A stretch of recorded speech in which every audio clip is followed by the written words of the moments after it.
Hello everyone, this is Fantasy-esque, and welcome back to Season 4 of Luminous Clan in ClanGen, the Warrior Cats clan generator game. When we left off in the previous episode, we had our purple geode apprentice, Mousepaw, finally become an adolescent. He was taken under the wing of the clan leader herself, Fronstar, as her apprentice. We sent them out on their first patrol. There was a scary incident where Lupine Claw got caught up in some, I think it was like loose rubble in the mountainside, and she almost, I think, got buried alive. But thankfully, the clan cats worked together to get her out of that mess, and she is safely back with us. But we are continuing on with the journey of little Mousepaw, who, since he is an only apprentice and only child, is slated to become the Mouse Prince. He will be titled the Mouse Prince as long as he survives to adulthood. This is another thing that I like to do with my cats. Basically, in every litter we have of apprentices, whoever basically is the best apprentice or the best of their batch, right?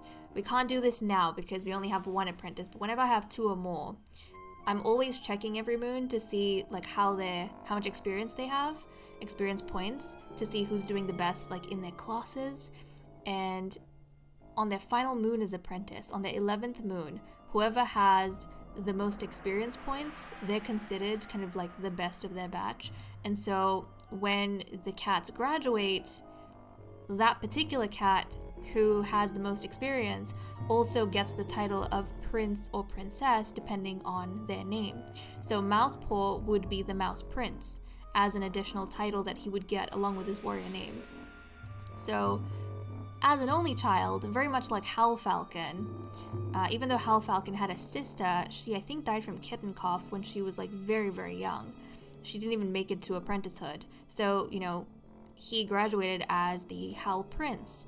And Mousepaw, if he survives, if he doesn't die, then he is going to also graduate as the Mouse Prince. So that is pretty exciting. But let us go straight to the leader's den and roll the dice to see how she's going to handle the next gathering. Okay, we have a 6 on the D10, so that's Lynx Clan, and we have a 3 on the D8, which is Offend, but thankfully, we're still in an age of peace, guys. These minor offenses aren't like causing us any strain. But let's go ahead and skip a moon. We have some birth and death notices. Despite the horrendous weather, Fronstar strikes out with a gathering patrol to the meeting place. It's deserted. Any attempts to offend a Lynx Clan will have to wait until next moon. Lynx Clan relations are unchanged, and I'm very grateful for that. 2 moons in a row, I think. We haven't been able to offend any of the other cats, so that is good. Cloudfur will always love Pepper, but has decided to move on.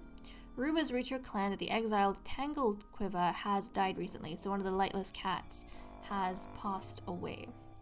Okay. Thankfully, all our cats seem to be in good health, so we'll have like full patrols going out. Medicine Cat Den, let's have a look. Magpie Heart gathered cobwebs and wild garlic this moon, and no one is sick, which is wonderful. Let's check up on our relationships. Stonespeck shares nest material with Magpie Heart. Daisy Quake gives Stonespeck a big piece of fresh kill. Cloudfur and Hal Falcon heckled another clan at the gathering together. Cloudfur, Stonespeck, and Hal Falcon had a nice talk while eating. Cloudfur and Hal Falcon roll up moss balls together. Cloudfur will always love Pepper, but has decided to move on, maybe because she's surrounded by, you know, friends and family, and life is not as hard as it once seemed to her. Lupine Claw includes Sunchill in a conversation that Sunchill struggled to join. Lupine Claw apologized to Mousepaw for being rude the other day. Magpie Heart and Stonespeck get their first stuck together with some sap. Only Magpie Heart and Hal Falcon know the details about a specific piece of clan drama. Because on father-son bonding, what's the last negative thing to happen? The clan's been having a good day. Oh my goodness, the clan has been having a good day. There's literally no drama. So I don't know what drama. Maybe the Magpie Heart and Stonespeck getting their first stuck together with sap. That was the drama. and it was too embarrassing to tell anyone else. They decided to keep it private, but then Magpie Heart told his son. Because normally it's kind of interesting for the clan drama to look at the last bit of negative thing that happened and say those cats know about it. But in this case, I think it's just the neutral one, because the cats are all getting along so well so far. Mousepaw says he hopes Senchil had a nice day. Some more father-son bonding. I love this. Senchil is gossiping with Lupine Claw about Magpie Heart. Senchil runs into Hal Falcon at the medicine den. They both have a tummy ache from two halves of the same prey. Tornfen gets a bug off of Daisy Quake's pelt and takes it out of camp. Some sibling bonding happening over here. Daisy Quake is surprised when Mousepaw compliments him. Tornfen notices that Fronstar is always one of the first to volunteer for a difficult task. That, I think, would definitely get Tornfen's respect, because Tornfen's the kind of cat who likes to get things done. Tornfen and Mousepaw heckled another clan at the gathering together. Fronstar and Stonespec drink from the same puddle. So these two are continuing to have like a good relationship even after Stonespec has stepped down from deputy. So that's kind of nice to see. Maybe Fronstar, when she gets kind of anxious about certain things, she gets reassured by spending time with Stonespec and getting a little bit of guidance from her. Even though Stonespec is a little bit younger, but you know, she, if you think about it, has more experience being leader. Fronstar stumbles upon Hal Falcon looking at the stars with wonder in his eyes.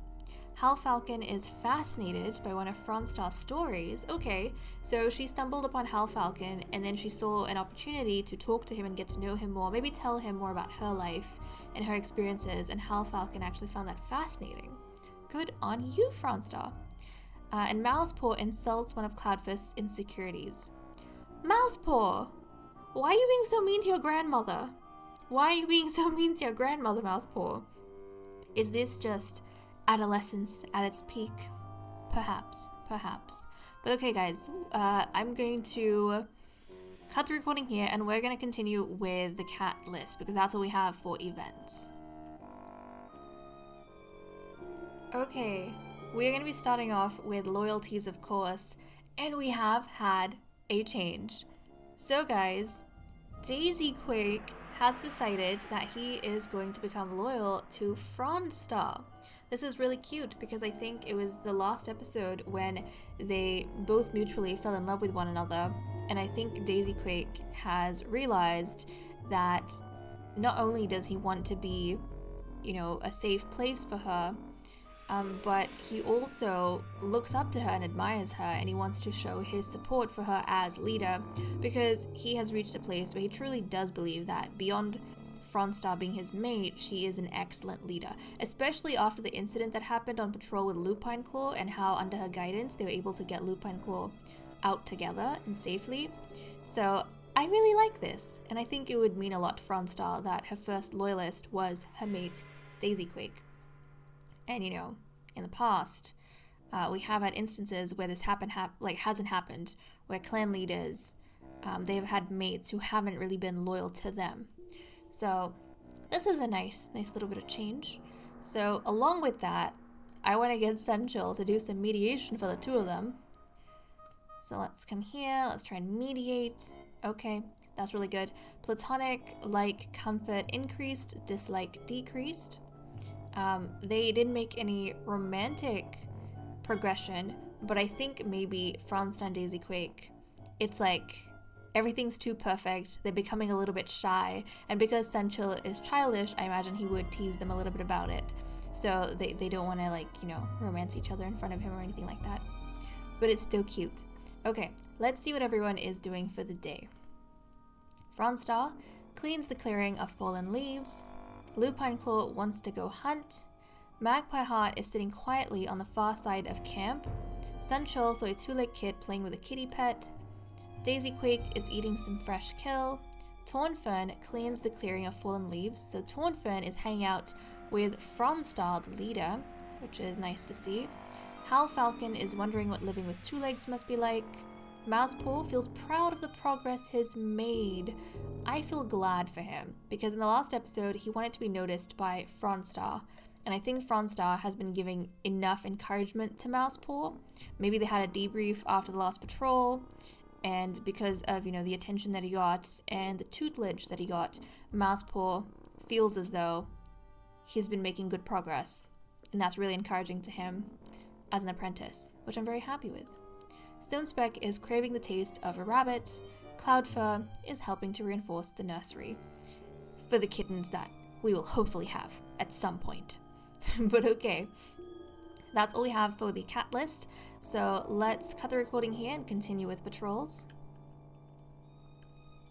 Okay, we're resuming with patrols. We currently have 69.5 prey. We need 23.5, so not worrying about food at all. We'll send out Magpie Heart first of all. As leafall arrives, the blackberry plants burst into fruit, and Magpie Heart heads out to take advantage. Proceed. Perfect. There's a good crop of blackberries just waiting for him, and the bramble seems to be sending out new exploratory branches too, promising more growth in the future. As he sets out the leaves to dry before they're put away in the herb stores, a Magpie Heart purrs at the sight of his harvest. Blackberry and raspberry were gathered. Excellent. And now we have our patrol of 6 with a Mousepaw, Howl Falcon, Tornfern, Daisy Quake, Lupine Claw, and his mentor Fronstar. So let's see what they get up to. On their way to mark the far corners of their mountain, Tornfern starts telling a story of their ancestors to keep every cat entertained. Proceed. It's a fantastic idea, making the patrol fly by as cats chat and laugh with their clanmates, and everyone ends the day feeling much closer to each other. So that was a very calming and relaxing patrol compared to what happened in the last episode, which I think would be a good change of pace for the cats and hopefully put everyone in a good enough mood that when they come back to camp, you know, they'll seek out some companionship amongst themselves. But okay guys, with that said and done, I'm going to leave off here. Thank you so much for watching. I hope you all enjoyed, and I will see you all next time. Bye bye.